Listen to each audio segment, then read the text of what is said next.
Today, I'm going to be talking about sidechain compression, and in this video, I'm going to take you from the very basics of it all the way to more advanced, and we're going to be talking about volume automation as well, as it is very closely related to sidechain compression. And by the time we're done with this video, you're going to know when, why, and how to use sidechain compression or volume automation. So make sure you watch this entire video because I've packed it full of really helpful advice. Now, before we get started, go ahead and take a listen to the before version of this track and the after sidechain compression version of this track to really hear the difference. Let's go ahead and take a listen right now.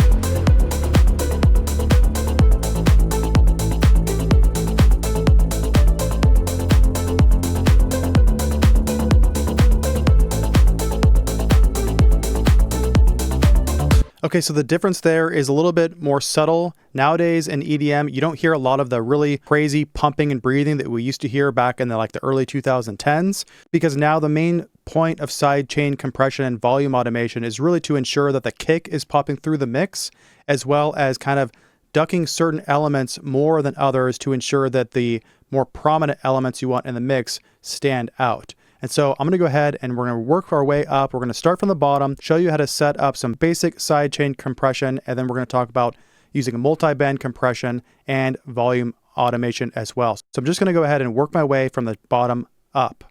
Okay, so I'm going to turn off the mids and the highs, and now I'm going to go down here to these basses.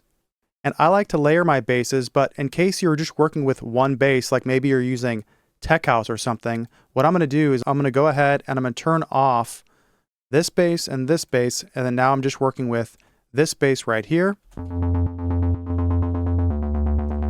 And I will go ahead and go down here and I'm going to turn everything off except for the kick drum. So that's what we're working with right now, because I'm going to show you a couple different ways that we can sidechain a single bass to the kick drum. So the first basic way to set up a sidechain compressor is by taking just a compressor. You can use the stock compressor in your DAW, and this is Ableton's stock compressor. We'll go ahead, you click this little expand button, you can see sidechain, and then get the input from the kick. Now you can also see that I have something labeled sidechain, which I'm going to talk about in a bit, but for now, let's go ahead and just show you how to sidechain to the kick. It'll have this EQ function come out automatically, and all this does is this tells the compressor how much of that signal that we want to be using for actually sidechaining. So let's say you want to sidechain, but you want to, you've got multiple elements coming in, and you only want it to work when you have a higher frequency element like a hi-hat pop in. Well, you can use this high pass filter here and then raise up the frequency like this, and then the sidechain, the compression is only going to detect a frequency that's above 1,000 hertz, for example. But in this case, because we want the kick to pop through, I'm going to just turn this off. First, I'll show you what it looks like when you have this EQ on. You see how it's barely detecting it? It's just detecting like the upper frequencies of that kick. Well, watch what happens when I turn this EQ off. Now we're getting the entire kick popping through. And so we're going to go ahead and switch this to peak mode. It kind of turns that into more of a basic compressor. RMS mode detects the signal over time, where peak mode is just reacting right away. And so we'll leave the attack like that, leave it a 4:1 ratio, and then leave the release like this. And now we're just going to lower the threshold and take a listen to what it does.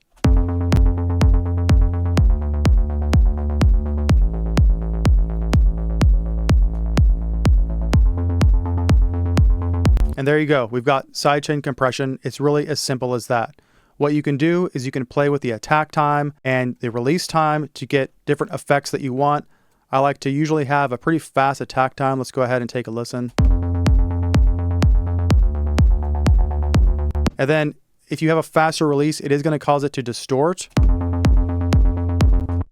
We can play with the release a little bit. But then if you have too long of a release, it's just going to be basically compressing it, and we don't want that. Let's just go ahead and put it right there. We can bring the attack time up a little bit. Now in a second, I'm going to show you how you can use multi-band sidechain compression to only sidechain a certain frequency area of the bass. But before we do that, I want to address this sidechain, this little ghost sidechain trigger that I have set up. So some producers, like Disclosure, for example, they won't actually sidechain things to their kick drum because, for example, they might be using a kick synthesizer type thing where throughout the track, the kick might be short and then it kind of gets bigger and bigger. And so, of course, if you have something sidechained to a kick and the kick gets longer and longer, it's going to duck out like all of the sounds. And so what they do is they set up a little sidechain trigger like this, and you keep it muted and you can just play it throughout the track. And you can have it just be like a little noise, something like this, like a rim shot. And then you can sidechain to the ghost trigger, which is going to look something like this.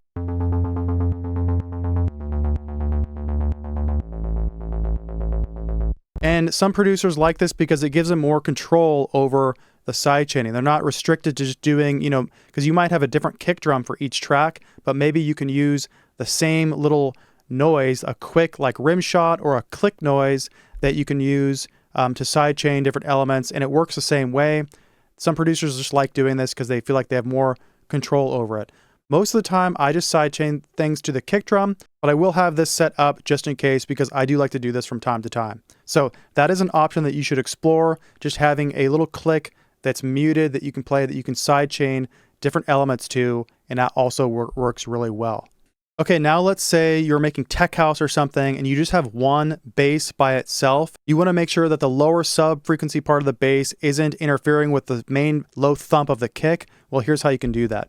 So you can do this with Ableton, but I'm going to go ahead and jump over and I'm going to grab the FabFilter Pro multiband and I'm going to throw it right here. Now we're getting into multiband compression and setting up a multiband compressor to sidechain only a certain frequency range of the bass. And it's really simple. So you just click right here. I can expand this a little bit. I'm going to go down to Expert, and then I'm going to click this external. And now down here, I'm going to go ahead and I'm just going to click the kick drum. And now let's go ahead and play it and lower the threshold, and I'll show you what it does.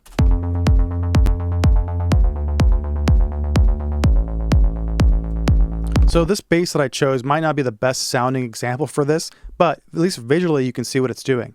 And so I've got this set up. I'm going to expand this band so that it covers the entire frequency range so you can really hear the compression, the sidechaining that it's doing.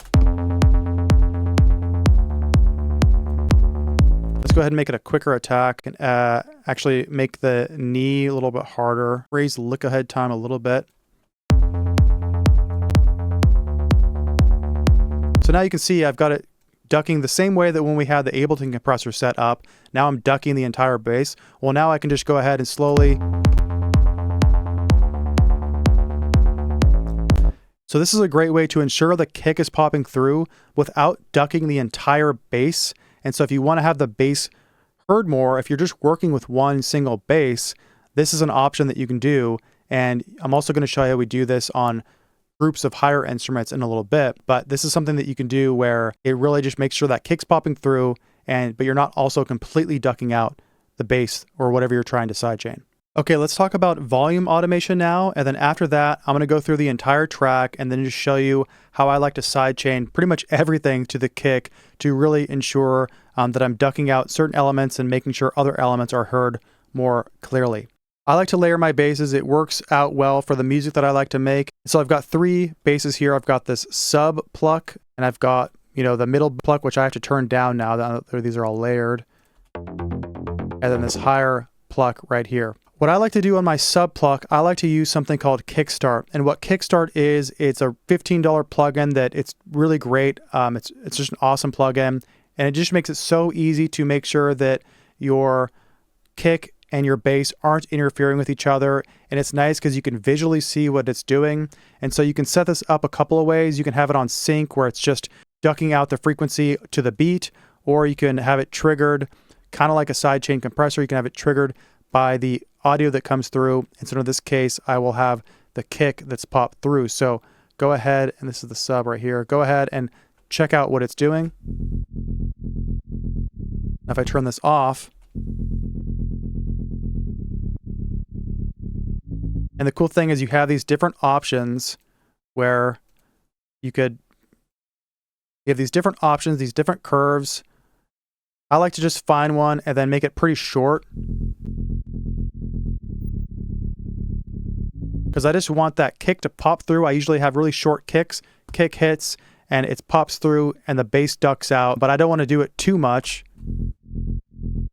because then it kind of sounds weird, and that's just not really what, I don't want that much of my bass getting ducked out. But this makes sure that the sub of my bass isn't interfering with the sub of the kick, which are both like really, really important parts. You know, you don't want those interfering, and it'll sound really bad. We want to make sure that kick is really popping through, okay? And so this is one way to do volume automation. Kick start's really great. The more advanced way, let's jump up here, is something called LFO tool, or if you get something like Shaper Box, you can do this. I like LFO tool. When you put LFO tool on, it's going to come automatically like this. And so it's already kind of set up to do some sidechain, but then there's also a bunch of different presets you can do, and like different kind of like gate sounds. And so you want the rate to be on 1/4. So basically it's just, you know, every beat it's clicking through, and then we can just take this, and now I'll check it out. Well, I'm going to play it, and I'm going to show you how we can do this.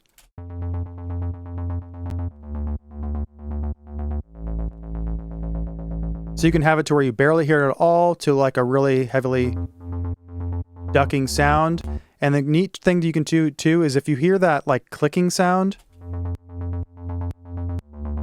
a lot of times we'll hear a clicking sound like that, and we might hear it when we're sidechain compressing, or we're doing this. You can just take this envelope over here and just move it, and check out what this does.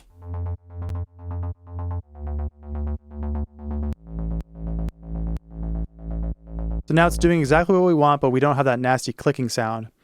And this is really cool. I'm not going to go really into depth with this today, but volume shaping is really cool because you can be a lot more flexible than sidechain compression. Because check this out. I double click here, or if I double click here, I can create whatever kind of weird shape that I want. And so you can get really, really, you know, detailed with how you want to volume automate or sidechain whatever instrument whatever you're using to the kick or whatever. And so you can do all sorts of stuff with this, and this is volume automation. But to keep it really simple, if you're just trying to duck things out with the kick drum, you just want to keep a shape like we had before. Now I'm getting kind of messing it up, but you know what I'm trying to say is you want to keep it something like this. And you can really explore, you know, I would encourage you to get something like LFO tool and then just really explore what you can do with volume automation. And then the middle part of my bass is just something like this. And then the upper part, I do want to sidechain. I'll just do some regular, you can combine the two. You can do sidechaining and volume automation. And now when I put them all on,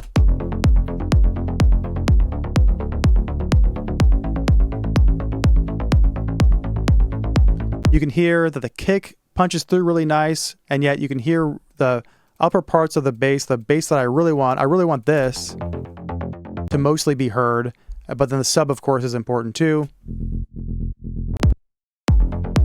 But if I turn these two off, it sounds thin and not as good. And so that's how I like to layer basses and then do my sidechaining with the basses. And that's also volume automation, and it's really as simple as that. Now let's start from the bottom. I'll turn the percussion elements on, and I can sidechain. Let's say I've got this noise here. And I want that in there, but it's like too prominent, and it's just like, I don't, you know, it's kind of doesn't sound as how I want it. Well, check it out.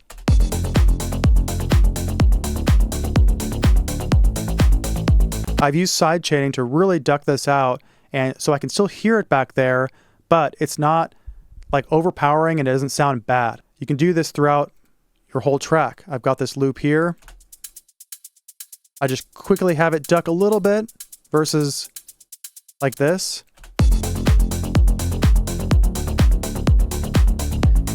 And you know, these things are kind of subtle. What I like to say, it's the subtle things that add up over time to create a huge difference. The thing about mixing, it's not like there's one special trick that's going to fix everything. It's really like 1,000 things that add up to really make your track sound good. So I've got this lead pluck here, right?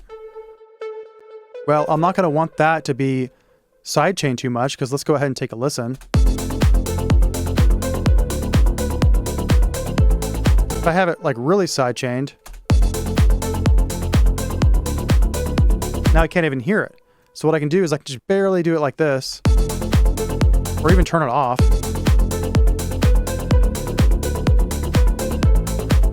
I like having a little bit. And then maybe I have something else like this little pluck. Maybe I want to have that sidechained a little bit more because I want to make sure it's ducking out so that the prominent lead pluck is really popping through. And then let's check out this ARP thing I got. This, to me, is a little bit too prominent. I'm going to go ahead and lower this down.